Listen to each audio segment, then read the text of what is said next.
Tes 1 2 3 tes.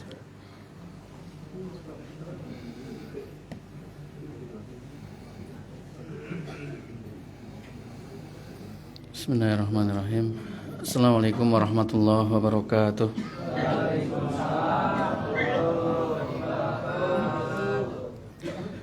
Innal hamdalillah nahmaduhu wa nasta'inuhu wa nastaghfiruh wa na'udzu billahi min syururi anfusina wa min sayyiati a'malina may yahdihillahu fala mudhillalah wa may yudlil fala hadiyalah.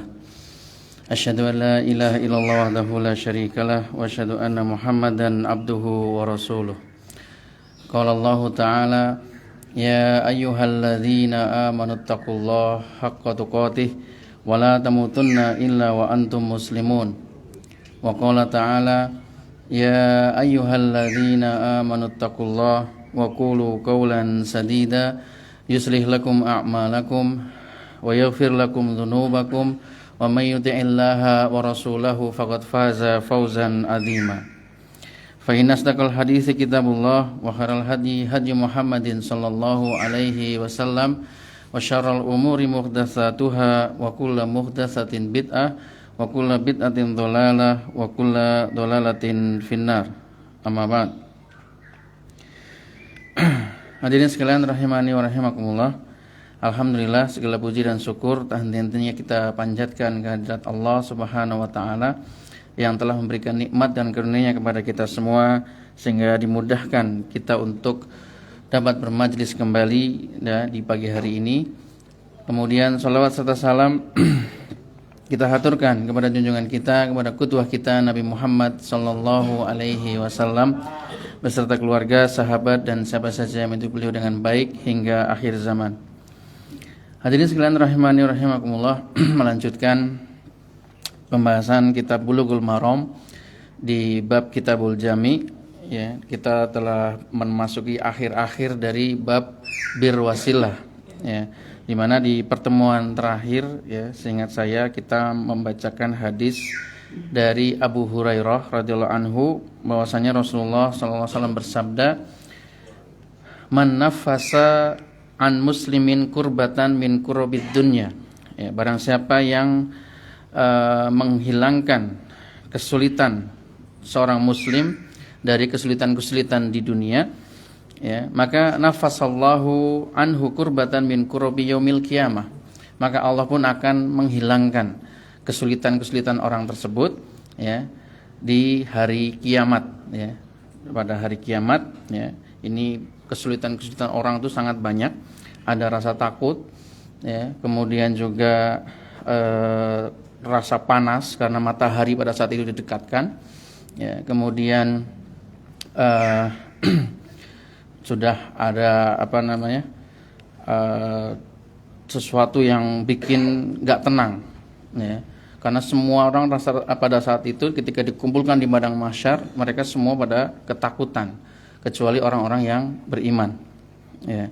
Sehingga jika di sini dalam hadis ini barang siapa yang bisa memberikan kemudahan bagi seorang muslim dari kemudahan dunia, maka dia pun akan diberikan kemudahan nanti di akhirat, dia pada hari kiamat. Ya. Kemudian Rasulullah melanjutkan waman yassara ala mu'sirin, ya, barang siapa yang memberikan kemudahan, ya, terhadap orang yang sedang kesulitan, maka yassarallahu alaihi fid dunya wal akhirah, maka Allah pun akan memberikan kemudahan baginya di dunia dan akhirat. Ya, ini ketika seseorang misalnya memberikan kemudahan kepada saudaranya sama muslim, ya, dalam hal masalah muamalah, ya, tidak mempersulit urusan teman-teman atau saudara sama muslim, ya, ketika dia membutuhkan pertolongan, membutuhkan masukan, ini tidak dipersulit, ya, maka Allah akan memberikan kemudahan bagi orang tersebut di dunia dan akhirat. Ya. Wa man satara musliman, ya, barang siapa yang menutup aib seorang muslim, maka satarahullahu fid dunya wal akhirah, maka balasannya adalah Allah akan juga menutup aib orang tersebut di dunia dan di akhirat. Ya, ini menutup aib, ya, ini tentunya juga ada rincian, ya, di mana ketika seseorang melakukan sesuatu yang aib, ya, dan dia memang tidak terbiasa melakukan hal tersebut, hanya sekedar qadarullah sedang khilaf, ya, sedang terjatuh dalam kemaksiatan misalnya, tapi sehari-harinya dia tidak melakukan, bukan sebagai kebiasaan dia sehari-hari, maka yang seperti inilah yang kita tutup aibnya, ya, tutup aibnya. Tapi jika seseorang sudah menjadi kebiasaan dia dalam kesehariannya suka bermaksiat dan dia terang-terangan bahkan berbangga, maka yang seperti ini tidak pantas untuk ditutup aibnya. Bahkan kita wajib untuk memperingatkan orang-orang agar tidak terjatuh seperti orang yang tadi, ya, sering berbuat maksiat. Ya. Kemudian wallahu fi aunil abdi, dan Allah akan senantiasa menolong seorang hamba, maka al abdu fi auni akhi, selama hamba tersebut menolong saudaranya. Ya, hadis riwayat Muslim.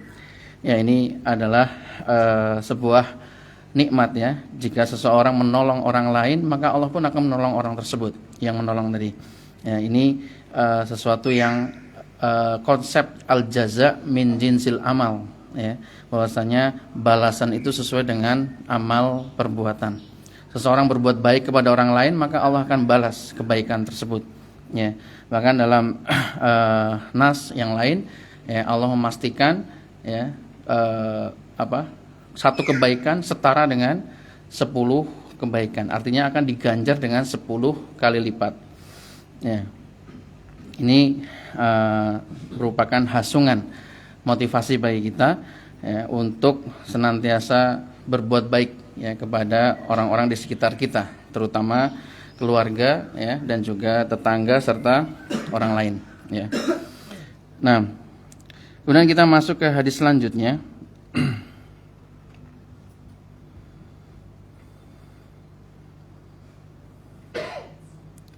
Dari Abu Mas'ud radhiyallahu anhu, qala Rasulullah sallallahu alaihi wasallam, ya, Rasulullah sallallahu alaihi wasallam bersabda, man dalla ala khairin falahu mislu ajri fa'ilihi. Barang siapa yang menunjukkan orang lain kepada kebaikan, maka ketika orang tersebut mengamalkan kebaikan tersebut, dia akan mendapatkan pahala seperti yang diamalkan orang yang dia tunjuki dari tadi, ya, dari kebaikan tadi. Ya, ini riwayat Muslim. Ya, hadis riwayat Muslim. Ya, hadirin sekalian rahimani rahimakumullah, dalam hadis ini Rasulullah SAW memberikan dorongan, motivasi kepada kita untuk mengarahkan orang-orang di sekitar kita dalam kebaikan. Ya, seseorang memberikan arahan, ataukah nasihat, ataukah masukan, ya, untuk katakanlah mengingatkan sholat. Ya. Ketika dia lalai dari sholat, kemudian kita ingatkan sholat, dan ketika dia mengamalkan sholat yang diingatkan tadi, maka orang yang mengingatkan juga mendapatkan pahala atas sholat yang dia lakukan. Ya. Ini menjadi pemicu, ya, bagi kita agar senantiasa menyebarkan kebaikan kepada orang-orang di sekitar kita. Ya. Mengingatkan mereka ketika berbuat salah, ini juga bagian dari kebaikan. Ya, ketika seseorang mengingatkan orang lain dari kesalahan dan dia kemudian tersadar dan meninggalkan kesalahan tersebut, maka orang yang mengingatkan juga akan mendapatkan pahala. Ya. Ini masya Allah, ya, ini semua, ya, menunjukkan kepada kebaikan, semua kebaikan umum, ya, tidak terbatas masalah perkara agama saja, tapi juga perkara dunia, ya. Dalam masalah kebaikan, maka dia akan mendapatkan pahala dari orang yang mengamalkannya. Ya.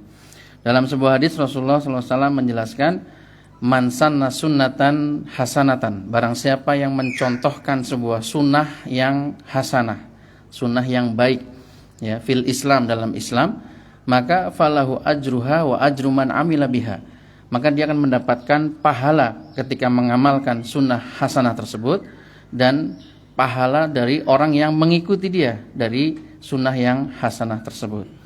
Ya.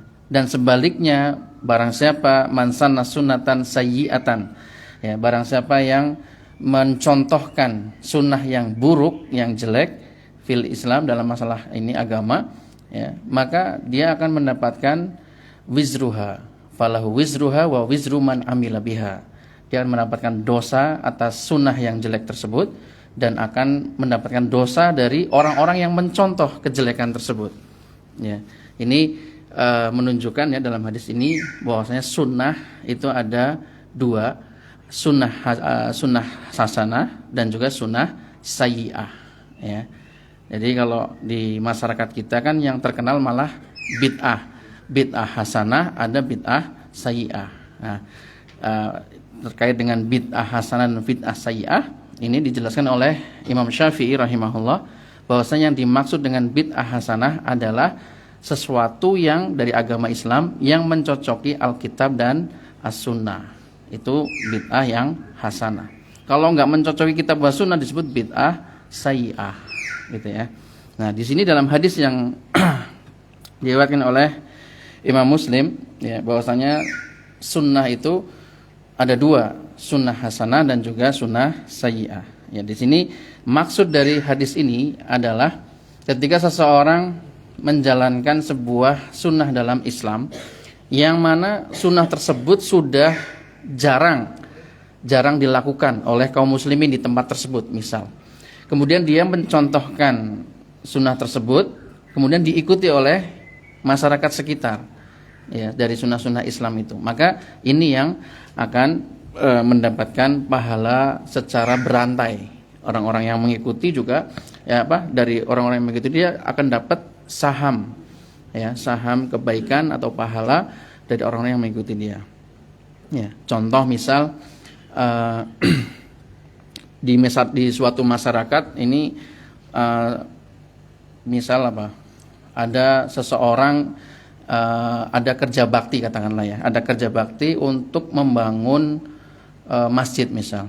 Nah, dan di masyarakat tersebut mungkin pada saat itu nggak ada yang tergerak untuk mendonasikan, untuk nyumbang misalnya.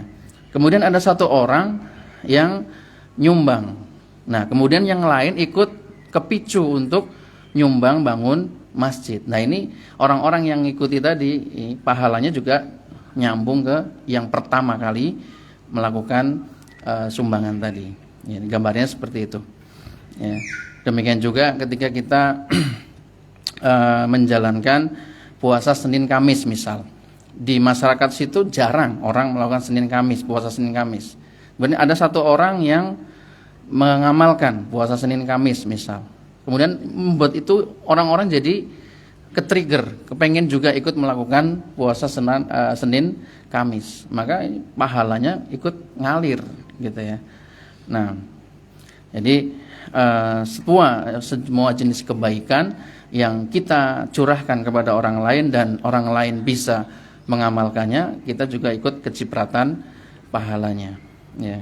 Makanya ketika pahala yang mengalir itu kan diantaranya adalah ilmu yang bermanfaat. Ya, ketika seorang anak Adam meninggal, itu kan terputus amalnya ya, kecuali 3 hal, diantaranya adalah ilmu yang bermanfaat. Nah, ini ketika ilmu yang bermanfaat ini mengalir terus walaupun orangnya sudah meninggal, ya, maka pahalanya terus mengalir kepada orang tersebut. Ya, Masya Allah, ini adalah bentuk rahmat Allah Subhanahu Wa Taala. Ya, maka kita hendaknya berlomba-lomba untuk menyebarkan kebaikan agar bisa menjadi ladang amal jariah kita. Ya. Dan tidak melulu amal jariah itu berupa harta. Ya, terkadang dengan apa yang kita sampaikan dari Al-Quran maupun dari hadis, ya, dari kebaikan-kebaikan itu, ya, kemudian diamalkan, kemudian ngerembet ke orang-orang yang banyak, maka kita akan kecipratan pahalanya. Masya Allah.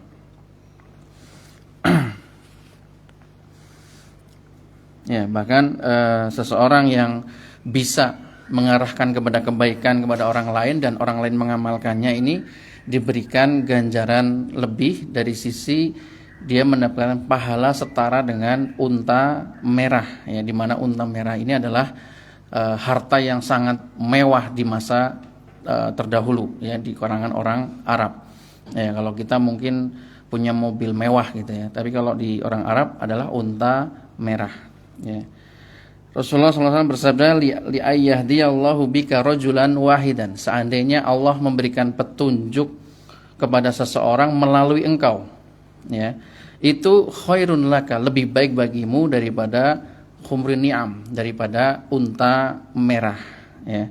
Ini menjadi motivasi juga bagi kita, ya, bahwasanya dengan kebaikan yang kita tebarkan kemudian orang amalkan, ini juga akan menjadi bagian, ya, pahala kita yang lebih baik daripada onta merah. Nah, kemudian hadis selanjutnya dari Abdullah ibni Umar radhiyallahu anhu, dari Nabi SAW, beliau bersabda, man ista'adzakum billah fa'idzuh, ya, barang siapa yang meminta perlindungan kepada kalian dengan nama Allah, maka lindungilah dia. Wa man sa'alakum, ya, dan barang siapa yang meminta kepada kalian billah dengan nama Allah, fa'atuhu, maka berikanlah, ya, apa yang dia pinta. Wa man ata ilaikum ma'rufan fakafi'uh, barang siapa yang berbuat baik kepada kalian, maka balaslah kebaikan tersebut. Fa in lam tajidu fad'u lahu, jika kalian tidak bisa membalas kebaikan orang tadi, maka doakanlah dia. Hadis riwayat Baihaqi. Ya. Ya, hadirin sekalian rahimani rahimakumullah. Dalam hadis ini Rasulullah SAW memberikan 3 poin terkait dengan, pertama, orang yang meminta perlindungan dengan nama Allah. Jadi contohnya misalnya ada orang bilang ke orang yang satunya lagi, mengatakan, aku minta perlindungan kepadamu atas nama Allah. Nah, karena mungkin dia sedang dikejar-kejar orang misal, ya. Nah, kemudian ketika sudah mengucapkan seperti itu, ya, meminta perlindungan dengan nama Allah, maka orang yang dimintai perlindungan disyariatkan untuk memberikan perlindungan, gitu ya. Ini kalau dalam masalah perlindungan yang sifatnya dimampui oleh orang yang dimintai perlindungan, ya. Jadi kalau gambarannya mungkin kalau di masyarakat kita, ya, minta perlindungan kepada kepala desa misal, ya, minta perlindungan dari kepala desa karena dia sedang dikejar-kejar orang. Ya, dia lari ke kepala desa, kemudian minta perlindungan dengan nama Allah, maka kepala desa tersebut disyariatkan untuk memberikan perlindungan, ya. Nah, ini aturan dalam Islam, ya. Kemudian wa man sa'alakum billah fa'atuhu, barang siapa yang meminta sesuatu kepada kalian dengan nama Allah, maka berikanlah, ya. Gambarannya seperti ini. Jadi seseorang, ya, aku minta uang 100.000 dengan nama Allah, aku minta uang kepadamu 100.000. Nah, ini dalam syariat Islam, kalau dia punya uangnya dia kasih, gitu ya, dia kasih, ya. Enak ya, minta uang 100.000 dengan nama Allah, ini yang diminta harus ngasih, gitu kan, ya. Aturannya seperti itu, aturan syariat seperti itu, ya. Atas nama apa, dengan menyebut nama Allah, aku minta uang kepadamu 100.000 misal, ya.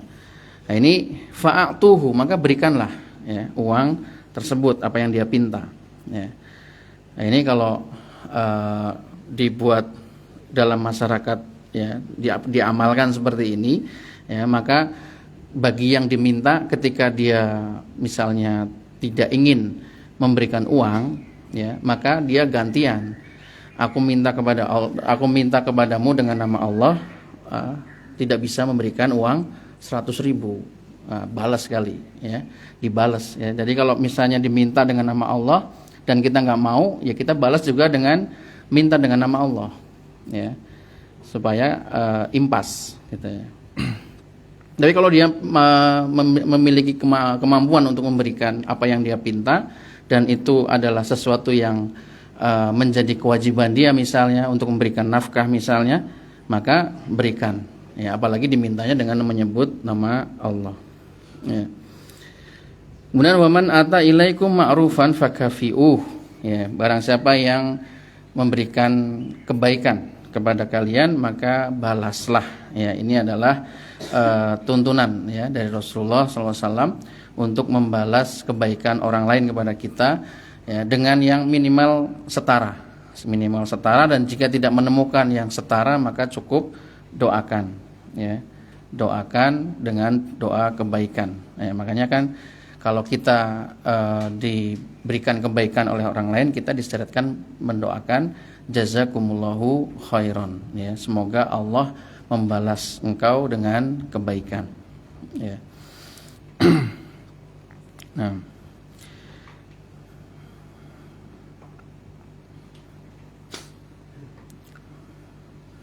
Nah, itu terakhir dari bab bir wasilah. Kemudian kita masuk ke bab baru, yaitu bab zuhud dan wara'. Babuz zuhdi wal wara'. Bab zuhud dan wara'. Ya, zuhud ya, ini zuhud istilah ya. Pengertian zuhud dalam secara istilah ya, sebagaimana yang dijabarkan oleh para ulama adalah tarku syai'in la yanfa'u fil akhirah. Ya, zuhud adalah meninggalkan sesuatu yang tidak bermanfaat untuk akhirat. Ya, sesuatu yang enggak bermanfaat untuk akhirat kita tinggalkan. Itu namanya orang zuhud. Ya.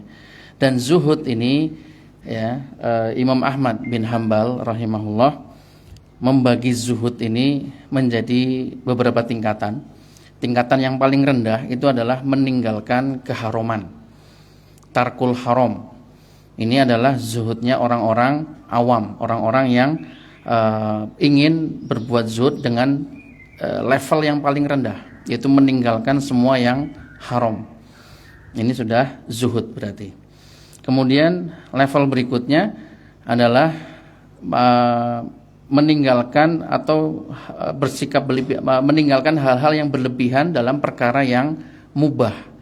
Sebenarnya itu boleh, tapi dia tinggalkan ya, untuk mendapat itu tadi, kezuhudan tadi ya. Meninggalkan hal-hal yang mubah atau berlebihan dalam hal-hal yang mubah ya. Contoh misal seseorang yang memiliki harta ya, misalnya harta kendaraan misal. Dia sudah punya satu kendaraan dan dia hanya butuhnya satu itu aja untuk aktivitas dia. Ya, tapi karena dia punya uang lebih, dia beli beberapa sekaligus. Nah, ini perkara yang mubah ya, perkara yang mubah boleh. Tapi kalau dia mencukupkan satu karena butuhnya memang satu ya, maka ini adalah zuhud ya, mencukupkan satu. Ya, kalau misalnya beli banyak tapi untuk aktivitas usaha, ini malah bagus ya, sesuai ya. Tapi kalau yang konteks zuhud yang meninggalkan yang mubah tadi adalah ketika sesuatu yang mencukupi satu tapi dia memiliki lebih dari satu ya. Ini tingkatan zuhud yang kedua ya. Kemudian yang tingkatan zuhud yang paling tinggi adalah seseorang yang mampu untuk menghilangkan segala sesuatu yang dapat melalaikan dari mengingat Allah ya. Seperti kisah Nabi Sulaiman ya. Nabi Sulaiman itu memiliki kuda yang sangat bagus ya, sehingga beliau sangat suka, gandrung banget dengan kuda tersebut ya, sampai lupa waktu untuk sholat. Akhirnya beliau baru teringat, kemudian setelah sholat kudanya disembelih. Nah, ini zuhud yang paling tinggi ya. Nah, ini segala sesuatu yang dapat melalaikan dia dari mengingat Allah, dia tinggalkan. Nah, ini adalah zuhud yang paling tinggi. Jadi pengertian zuhud ya, ini bukan diartikan kita tampil gembel misalnya, enggak ya.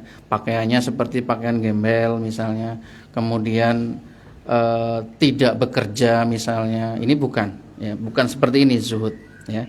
Ini yang dipahami oleh keumuman orang. Zuhud itu kita meninggalkan aktivitas ya, kita bersemedi misalnya. Ini enggak seperti itu ya. Jadi tetap ya aktivitas dijalankan sesuai dengan kemampuan dan sesuai dengan kewajibannya, ya. Namun dia tetap berusaha untuk menjauhkan hal-hal yang dapat melalaikan dia, ya, dari mengingat Allah. Ini tingkatan zuhud yang disampaikan oleh Imam Ahmad bin Hambal rahimahullah. Ya. Kemudian wara', ya, wara' ini hampir mirip dengan zuhud, ya. Wara' itu sikap kehati-hatian, ya. Jadi orang yang wara' itu pasti zuhud, tapi orang yang zuhud, ya, dia belum tentu wara', gitu ya. Baik, hadis yang pertama dari bab zuhud dan wara' dari An-Nu'man bin Bashir radhiyallahu anhu. Beliau mengatakan, sami'tu Rasulullah sallallahu alaihi wasallam yaqul, aku pernah mendengar Rasulullah sallallahu alaihi wasallam bersabda, ya, wa ahwan Nu'man bi isba'ihi ila udhunai, ya. Nu'man bin Bashir ketika menyampaikan hadis ini, beliau sambil memberikan isyarat meletakkan tangannya di telinga, ya, kedua tangannya di telinga, benar-benar mendengar, ya, untuk memastikan bahwasanya apa yang beliau sampaikan itu benar-benar beliau dengar langsung dari Rasulullah SAW. Ya. Rasulullah SAW bersabda, innal halala bayyinun, sesungguhnya yang halal itu jelas, wa innal harama bayyinun, dan yang haram juga jelas. Wa bainahuma mushtabihatun, dan perkara antara halal dan haram itu adalah perkara yang samar, subhat, perkara yang masih samar. La ya'lamuhunna katsirun minan nas, kebanyakan orang belum tahu hukum dari perkara yang masih samar tersebut.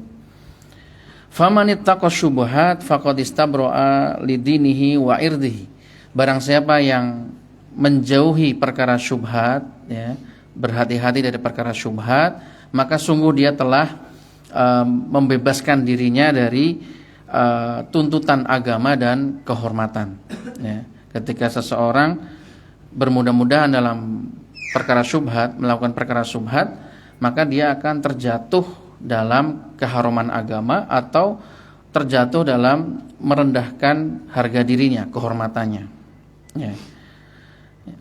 Wa man waqa'a fi syubhat waqa'a fil haram, barang siapa yang terjatuh dalam perkara syubhat, sejatinya dia jatuh dalam perkara yang haram, ya. Karra'i yar'a haulal hima, seperti seorang penggembala yang menggembalakan di daerah gembalaan, ya. Yushiku ayyaqa'a fi ya. Yang mana daerah hima tadi, daerah gembalaan tadi adalah daerah yang terlarang sebenarnya, ya, terlarang, cuma nggak ada pagernya. Nah, ketika seorang penggembala menggembalakan di dekat daerah terlarang tersebut, itu bisa jadi nanti dia akan, hewan gembalanya akan masuk ke wilayah terlarangnya, ya. Jadi harusnya ini gembalaannya nggak boleh masuk ke pekarangan orang, tapi akhirnya karena dekat dengan pekarangan orang, akhirnya masuk ke pekarangan orang, gitu ya.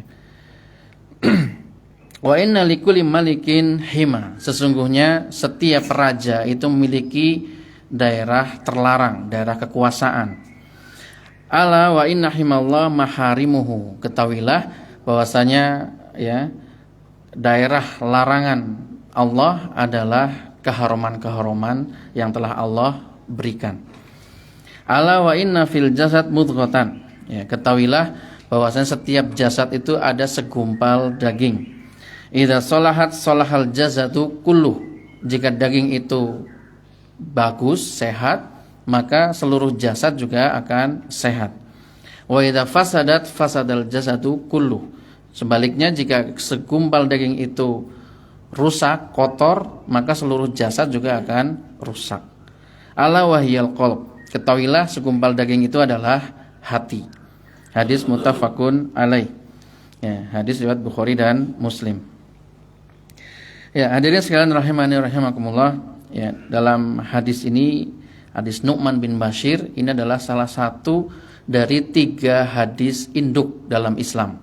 Jadi Islam itu, ya, terkumpul pada 3 hadis, ya. Yang pertama adalah hadis innamal a'malu binniyat, hadis Umar bin Khattab. Ya, itu terkait dengan amalan hati. Ya, amalan hati termasuk tawakal, termasuk zuhud, waro. Ini semua adalah kaitannya dengan amalan hati. Ya.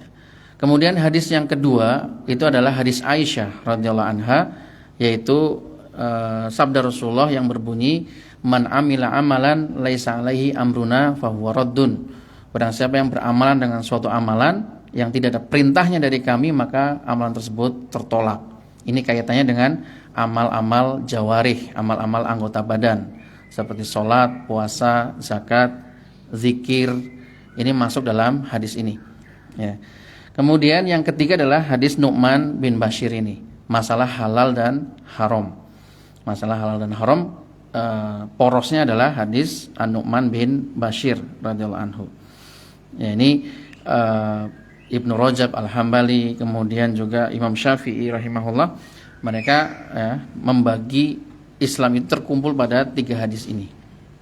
Ya.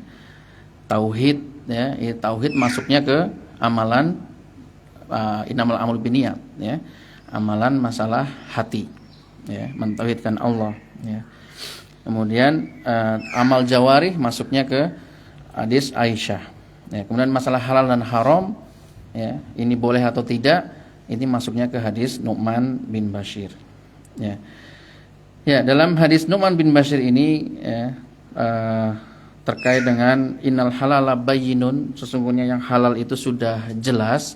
Ya, ini maka kita bisa lihat dalam Al-Qur'an maupun hadis apa saja yang halal, apa saja yang boleh. Ya, seperti apa? Yang boleh, ya, buah-buahan, ya, makanan pokok. Ini adalah hal-hal yang halal, ya. Kemudian maisyah, ya, mata pencarian yang halal, ya, ini juga sudah jelas, ya. Kemudian yang haram juga sudah jelas, seperti misal khamr, ya. Semua yang memabukkan, mau sedikit mau banyak, itu haram, ya. Jadi kalau misalnya ada orang anggapan khamr itu kalau memabukkan, kalau nggak memabukkan bukan khamr misalnya. Nah, maka ini tidak benar, karena Rasulullah sendiri bersabda, kullu muskirin haramun qaliluhu wa kasiruhu. Setiap yang memabukkan itu haram, mau sedikit mau banyak tetap haram. Ya. Kemudian apa? Daging babi, ya. Daging babi ini juga haram, ya. Terlepas mungkin ada orang yang beranggapan ya daging babi diharamkan karena mengandung cacing pita misal. Berarti kalau cacing pitanya sudah bisa dihilangkan jadi halal gitu. Enggak, ya. Tetap haram, ya. Masalah alasan kenapa diharamkan dan selama tidak disebutkan oleh nas dari Al-Qur'an maupun dari sunnah, ya kita tetap imani bahwasanya daging babi adalah haram, ya. Jadi kalau di masyarakat ini sangat kuat, ya, tentang haramnya daging babi, ya. Kalau ditawari daging babi nggak mau, haram. Tapi kita ditawari khamr mau. Ini sesuatu yang kontradiksi, ya. Kalau sama daging babi takut, tapi sama khamr mau, ya. Nasallahu salamal afiyah. Kemudian ya yang haram tadi sudah jelas, ya. Semua yang haram seperti tadi daging babi, kemudian khamr, ya, kemudian perjudian, ya. Mau bentuknya online maupun offline tetap haram, ya. Ini tentang judi online, ya. Sudah banyak korbannya, ya. Mau PNS mau non PNS juga sudah banyak korbannya, ya. Sehingga hendaknya kita waspada. Bahkan anak usia SD mau masuk SMP juga sudah gandrung dengan judi online karena mudah sekali untuk diakses, ya. Selama bisa terhubung dengan internet, ini iklan-iklan judi online banyak sekali. Jadi kadang-kadang anak yang nggak tahu dikiranya game, tampilannya seperti game gitu. Begitu diklik ternyata judi online, ya. Ada yang tebak gambar, tebak angka, itu kan akhirnya masuk ke dalam judi online, ya. Ini sudah diingatkan oleh dari pemerintah, ya, bahkan sampai terjadi pembunuhan, ya, gara-gara kecanduan game online, ya. Istri membunuh suami, ya. Ini terjadi, ya. Nasallallahu alaihi wasallam. Kemudian perkara di antara halal dan haram, ya, ini masih ada yang samar. Apakah ini halal atau haram? Ya. Ini perkara yang syubhat namanya, perkara yang masih samar. Nah, hal-hal yang seperti ini, ya, kita butuh penjelasan ulama. Butuh penjelasan para ulama yang benar-benar mengetahui hakikat perkara tersebut, perkara syubhat tersebut. Nah, kita sangat butuh hal tersebut, ya, karena memang tadi disebutkan layak lamuhunna katsirun minan nas. Mayoritas manusia tidak paham terhadap masalah syubhat tadi, ya, sehingga kita butuh penjelasan ulama, ya, apakah ini boleh atau tidak, ya. Ini katakanlah misal perkara-perkara syubhat, apa contohnya, membuat apa perkara syubhat, masalah ini apa, tape, ya, kalau makanan tape, ya, tape itu mengandung alkohol, gitu ya. Tape itu mengandung alkohol, ada aroma-aroma fermentasi, gitu ya. Entah itu tape, entah itu air nira yang sudah difermentasi, ya, dia akan mengandung alkohol. Nah, ini apakah dia masuk khomer atau belum? Nah, ini perkara yang samar, ya. Kita butuh penjelasan ulama terkait dengan makanan yang sudah mengandung alkohol. Nah, di sini yang saya ingat dari penjelasan ulama, jadi khomer itu definisinya adalah segala sesuatu yang memabukkan dan dikonsumsi dengan penuh kesenangan. Artinya dia itu tahu itu akan membuat dia happy, gitu ya. Ketika dia minum itu atau mengkonsumsi itu, ya, dia akan ngefly, gitu ya, gitu. Atau happy, gitu kan. Nah, ini, ya, definisi dari khomer, ya. Jadi kalau misalnya ada orang tahu itu akan memabukkan, tapi kok itu akan nggak membuat happy, ya, itu bukan khomer. Contohnya apa? Makan kecubung, ya.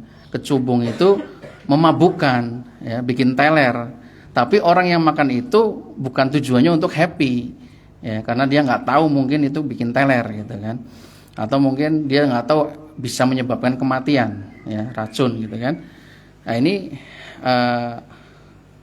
kecubung ini bukan masuk dalam bab khomer dia, tapi masuk bab larangan membahayakan diri sendiri. Jadi nggak boleh kita makan kecubung bukan karena dia khomer, tapi larangan untuk membahayakan diri sendiri. La dzaror wala dziror, ya. Tidak boleh membahayakan diri sendiri dan orang lain. Ya. Duren itu juga mengandung alkohol, ya. Tapi alkohol di sini, ya, ada yang sifatnya memabukkan, ada yang sifatnya aman untuk dikonsumsi, ya. Jadi kalau misalnya duren mengandung alkohol, di sini alkohol yang bukan untuk khomer, ya. Berdasarkan penelitian para ahli, ya, kandungan alkohol pada duren ini tidak sampai pada tahap khomer, ya. Karena kebanyakan makan duren juga bikin mabok juga, ya. Ya, maboknya jadi mual, gitu ya. Ya. Nah, kemudian alkohol murni 90% misal. Ya, ini kalau diminum tidak memabukkan, tapi malah membahayakan nyawa, ya, lambungnya pecah. Maka keharuman minum alkohol murni ini, ya, karena membahayakan diri sendiri. Ya, pernah dengar mungkin orang nyampur khomer dengan alkohol murni, gitu ya. Nah, ini malah jadi melayang langsung, ya, lambungnya pecah karena nggak kuat, ya, untuk menahan daya panas dari alkohol 90%. Nah, yaitu terkait dengan perkara syubhat, kita butuh penjelasan para ulama. Nah, kemudian Rasulullah melanjutkan faqad istabra li dinihi wa irdihi, barang siapa yang membebaskan dirinya, ya, faman ittaqa syubhat, barang siapa yang meninggalkan perkara syubhat, maka faqad istabra'a lidinihi wa irdihi, maka sungguh dia telah membebaskan dirinya ya dari celaan yang dalam agama maupun celaan dalam masalah kehormatan ya. Artinya dia terbebas ya untuk tidak melanggar aturan agama dan juga terbebas untuk tidak menjatuhkan harga dirinya. Ya, bisa jadi dengan perkara syubhat yang dia lakukan, ya, kemudian ya katakanlah dia tidak tahu hukumnya, kemudian dia tetap melakukan perkara syubhat tersebut. Ini orang-orang akan menganggap apa yang dilakukan itu adalah suatu yang aib. Ya, bisa jadi seperti itu. Ya. Nah. Kemudian Rasulullah melanjutkan, wa man waqa'a fi syubhat, barang siapa yang terjatuh dalam perkara syubhat, maka sejatinya dia terjatuh dalam perkara yang haram. Ini ketika dia belum tahu hukumnya tapi tetap ditabrak, tetap dilakukan perkara syubhat tersebut. Ya. Nah, kemudian Rasulullah menjelaskan perumpamaan atau kias. Ya, gambaran perkara syubhat itu dikiaskan dengan gambaran seorang penggembala yang menggembalakan hewan di daerah dekat dengan daerah larangan untuk masuk di daerah tersebut. Ya, ini ketika tidak berhati-hati, hewannya akan masuk ke daerah larangan tersebut. Ya, maka ini menjadi dasar bagi kita bahwasanya kias atau analogi itu adalah sesuatu yang dibutuhkan. Bahkan salah satu dari pengambilan hukum, sumber hukum dalam Islam setelah Al-Quran, hadis dan ijma. Baru setelahnya ada kias. Ya. Dan kias ini tentunya juga tidak sembarang kias. Ya. Jadi para ulama membagi kias menjadi ada kias illah, ya, kias sebab. Kalau sebabnya sama, ini bisa dikiaskan. Ya. Kemudian juga ada kias dalalah, kias pendalilan. Ya, jadi kalau misalnya dalilnya sama ya, tentang keharuman sesuatu atau tentang kehalalan sesuatu, maka ini bisa dikiaskan. Ya. Tapi ada yang ketiga adalah kias syibh, ya, kias penyerupaan. Nah, kias penyerupaan ini belum tentu sebabnya sama, belum tentu dalilnya sama. Maka yang seperti ini agak jauh keakurasian terhadap hukum. Ya, maka para ulama menjelaskan ya, bahwasanya dengan kias yang pertama tadi, kias ilah dan kias dalalah, bisa dilakukan sebuah hukum, maka tidak perlu kita masuk ke kias yang ketiga, yang syibah tadi, kias penyerupaan. Karena kias penyerupaan ini rentan untuk terjatuh dalam kesalahan. Nah, kemudian di akhir hadis tersebut Rasulullah menyatakan bahwasanya di dalam jasad itu ada segumpal daging, ya, sekerat daging, yang mana jika daging tersebut bagus, sehat, maka seluruh jasad juga sehat. Sebaliknya jika rusak, maka seluruh jasad juga rusak. Ya, daging itu adalah hati. Ya, hati yang sehat maka akan memberikan fisik yang sehat pula. Beda dengan penjelasan di SD dulu ya. Mens sana in corpore sano, gitu kan. Di dalam tubuh yang sehat terdapat jiwa yang sehat, kuat gitu ya. Kebalik ya. Nah, dari hadis ini berarti menunjukkan mens sana in corpore sano salah gitu ya. Nah, jadi yang dijadikan patokan adalah hati. Ketika hatinya sehat, maka amal ibadahnya juga akan cenderung baik ya. Nah, sebaliknya hati yang rusak, hati yang banyak penyakit, ini akan tercermin dalam aktivitasnya, ya. Sehingga kita dihasung, dimotivasi untuk senantiasa memperhatikan kesehatan hati kita, ya, jauhkan dari hal-hal yang dapat mengotori hati kita atau bahkan mendatangkan penyakit hati. Ini kita hindari agar senantiasa bisa hati kita dekat dengan Allah, orientasinya hanya kepada Allah ya. Nah, sampai sini ada yang belum jelas? Tafadhol, silakan.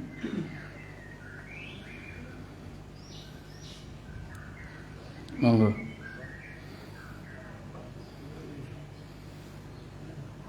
Ada? Ya.